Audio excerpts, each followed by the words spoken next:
Hi, my name's Hannah and I'm working on my first graphic novel.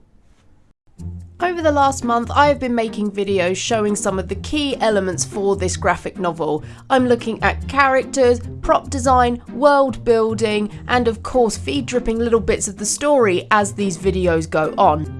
The purpose of these videos is to allow me to explore all of the visual elements for this graphic novel. So I'm going to be making a video diary of all of the concept art, all of the things that goes right for this graphic novel, and also things that maybe don't make the final pages as well. If you haven't seen my previous videos, I recommend going back and watching them just to give you a little bit more context about the story and maybe some of the design elements that I've made so far.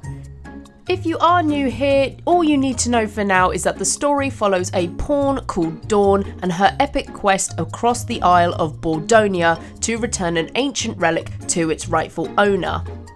Bordonia is split into 6 different factions, and each faction takes on the personality of a different tabletop game. So to keep things interesting for myself during the design process, I let a randomizer decide what it is that I'm going to be designing in each video. This week, it looks like we're going back to Faction Sage, but this time we're going to be looking at prop design. There aren't a lot of significant props in my story, apart from maybe the ancient relic that Dawn is carrying with her, so I'm going to use prop design as an opportunity for me to look into the different cultures of each faction that I am exploring, particularly things like interiors and furnitures. You can tell a lot about a certain type of people or a person through what they have in their homes, and I think that will work quite well with the different factions in my story because they are vastly different from each other.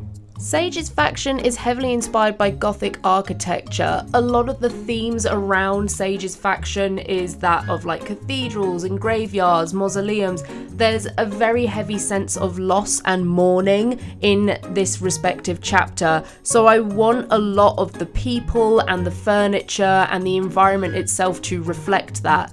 There is a specific scene that I'm thinking of where one of our characters is kind of forced to reside in one of the houses in this faction, in particular in a child's bedroom. And the prop that I'm thinking of, which holds a little bit of significance in this particular scene, is a mobile that hangs over the child's bed. Whenever you think of a hanging mobile, I feel like you think of either two things. One of those things are the really cute, colourful, charming mobiles that hang over a baby's crib, or the really big, ugly, lifeless mobiles that hang in the lobbies of like office buildings or like hospitals or something like that. Neither of those two things are really the vibe that I'm looking for this child's bedroom. Instead, I wanted this mobile to appear more natural, and I took the shapes and forms of a weeping willow and made that the core inspiration for this mobile's design. I think it felt right with the themes that I mentioned previously when exploring the faction of Sage, and it also keeps in theme with the core colour of Sage's faction as well.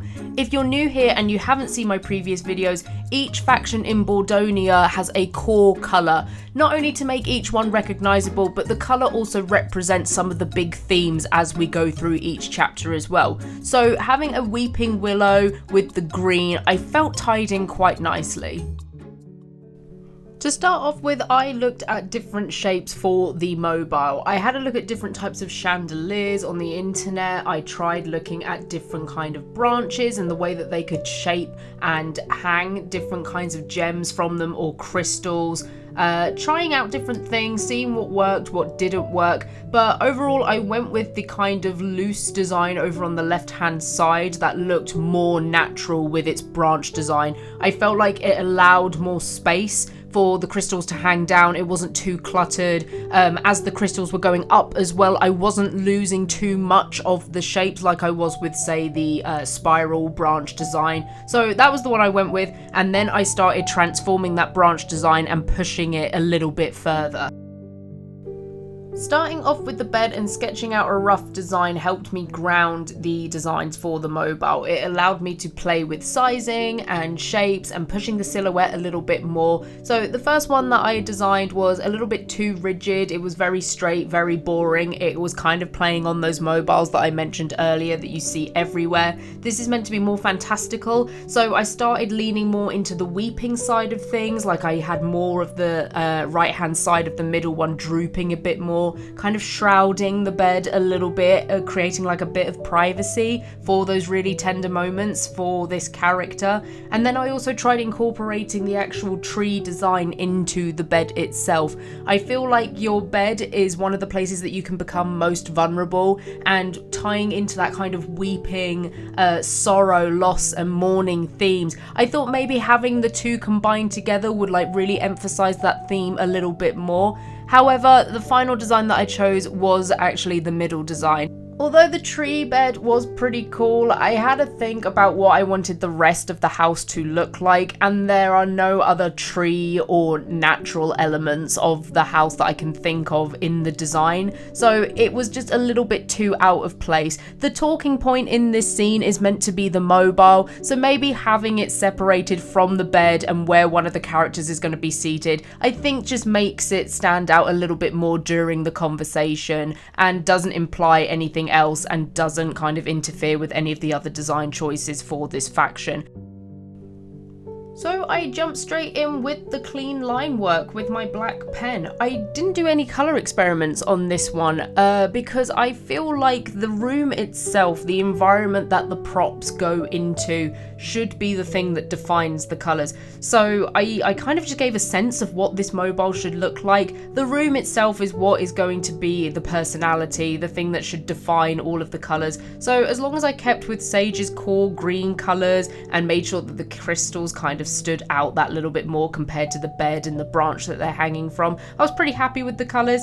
I think the kind of a little experiment that I managed to do was messing around with glows to see what works and what doesn't work with the crystal itself. I tried some little glittery things, which you'll see in a minute, but it looked a little bit too childish. So I toned it back and then just used adjustment layers to make each crystal have a decent shine on it. I think having strong lighting with a conversational piece like this in the comic is really key. So I think overall it was quite successful looking at the final thing, but I don't know, let me know what you think in a comment down below if you think I could push the lighting more, or if you think the colours maybe are a little bit too dull for a conversational piece like the mobile. I'd love to hear your thoughts and opinions on it.